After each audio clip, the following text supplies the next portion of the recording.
أعزائنا المشاهدين، في مشكلة بتواجه كل البيوت والناس بتحتار وبتخسر فيها كتير، هو المشترك الكهرباء.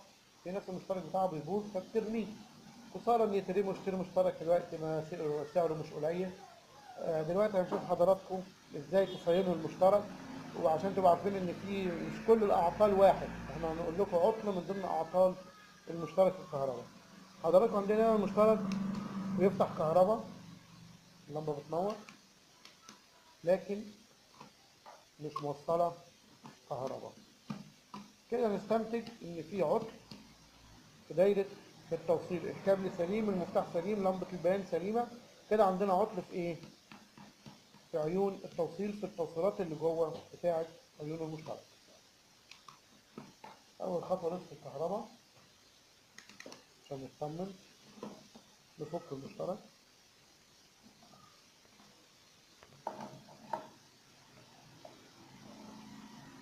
فكينا المشترك كده، ده وضع المشترك من جوه، عبارة عن كباري بين كل عين وأختها.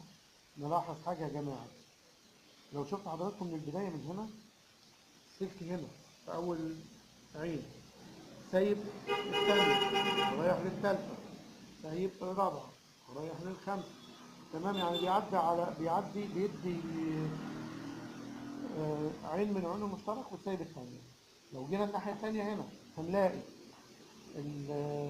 فردة الكف داخلة على العين الأولى زي ما حضراتكم شايفين، الفردة الثانية عاطية العين الثانية، سايبة الثالثة، عاطية الرابعة، سايبة الخامسة، عاطية السادسة. يعني هنا بيدي الأولى ويسيب الثانية، هنا بيدي الثانية ويسيب الثالثة، زي ما حضراتكم شايفين، عشان ده السالب، ده الكهرباء الموجب، والعكس حسب. هنشوف حضراتكم هنا العيوب، بنفك الكابل ده عشان نطمن أكتر.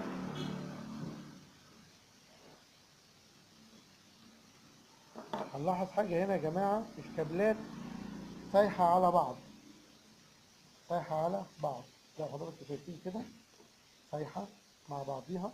ده خطر، حط عليه جهاز تقيل فخلاه خطر. زي ما حضراتكم شايفين هنا في فردة تانية رمادي، الفردة دي أرضي ما لهاش لازمة يعني عندنا في التوصيل، شيء مش أساسي.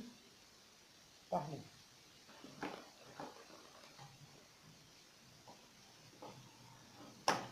نفتكر حضراتكم هنا فردة سوداء وهنا فردة سوداء، نقص الكف ونطلع فردتين سلام مش لازقين في بعض، مش سايحين على بعض.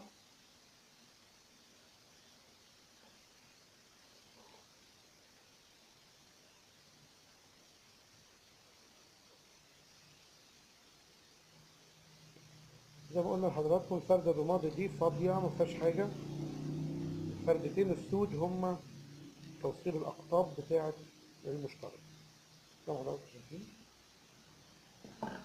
طيب ماشي، احنا لما جربنا المشترك في الأول كانت الوصلات شغالة واللمبة بتنور، معنى كده إن الكابل كان واصل سليم. لو جينا راجعنا حضراتكم يبقى المشكلة في حاجة فاصلة من الكباري دي. فبنمشي كده الوصلات واحدة واحدة، كلهم متصلين ملزومين هنا وهنا.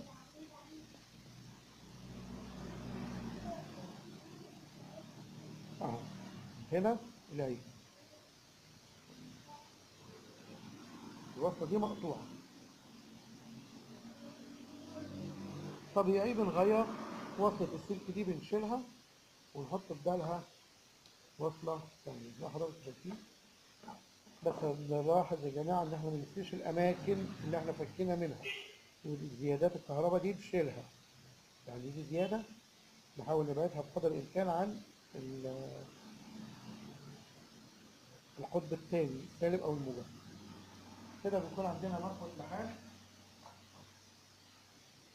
نجهز السلك عشان نشحنه.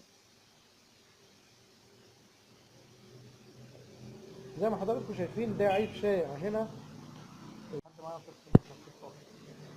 هنا يا جماعة السلك، الشعيرات اللي جوه السلك خفيفة خالص، يعني ضعيفة جدا، ما تستحملش جهاز قوي، ما تستحملش مكنسة، ما تستحملش ثلاجة، ما تستحملش غسالة، لأن ده كابل ضعيف. فالمشكلة ممكن نشتري كابل يكون جامد شوية محمل عن كده، أو ممكن نشغله ونشغل عليه حاجات خفيفة. حاجات خفيفة يعني ممكن ريسيفر، ممكن الحاجات تستهلكش كهرباء جامدة، لكن لو شغلته مكنسة، غسالة، ثلاجة، ده مش هيحملها المشترك ده، لأن الشعيرات مقاومتها ضعيفة خالص، فمش هتبقى عملية معانا، وهتسيح زي ما ساحت في الأول كده، لأن ده اشتغلت عليه مكنسة كهربائية ساح زي ما حضرتك شايف.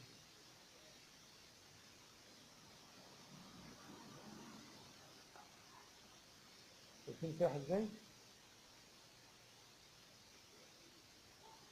تمام. هتسخن المكوى ونلحم مكان.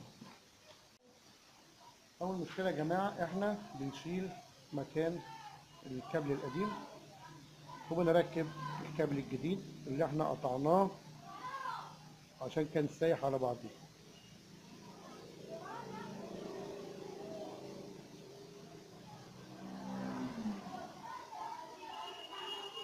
كده. أوكي، دي أول مشكلة حليناها.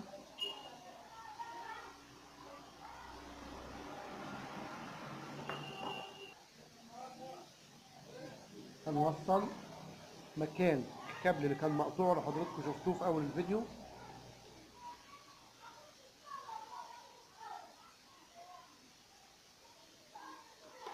وهنوصل في الفردة الثانية.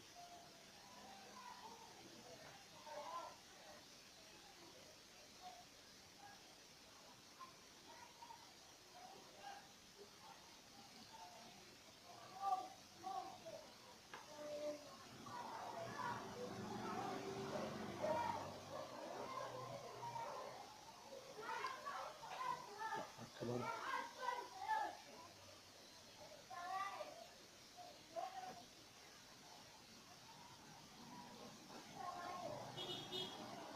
يا جماعة نحاول ما نطولش على المفتاح في التسخين، لأنه ده بلاستيك بيسيح من جوه.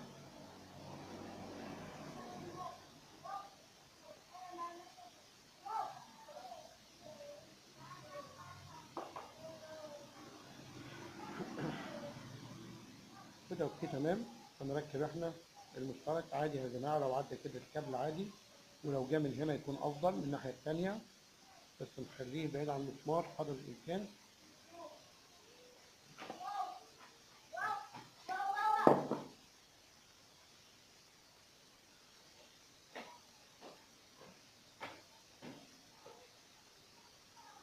مهم يا جماعة القفيز ده قوي، القفيز ده مهم جدا، ده بيمسك الكابل ما يخليش يتحرك معانا شمال أو يمين أو يسحب معانا.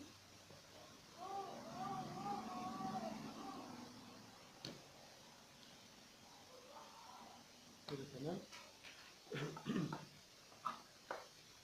نرجع نقفل.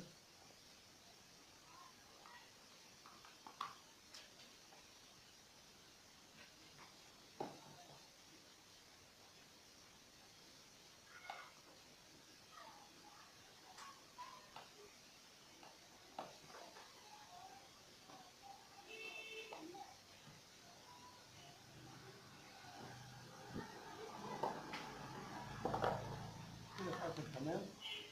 مرحلة التجريب بقى،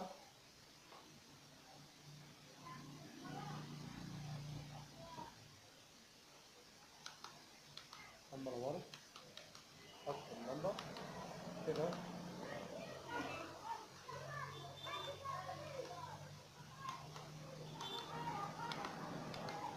وبكده حضراتكم مش هتقدر مشترك يبوظ تاني، وان شاء الله تعرفوا تصلحوا كل الاجهزه معانا مع قناه محفوظ للسنه الشامله. هتقدروا تصلحوا اي جهاز، مش هترموه، هتكونوا محترفين فيه. تابعونا وهتلاقوا كل اللي انتم محتاجينه. والمرحله الجايه في تصليح سشوار الشعر ان شاء الله. حلقات بقى هتنفع الستات المره الجايه. سلام.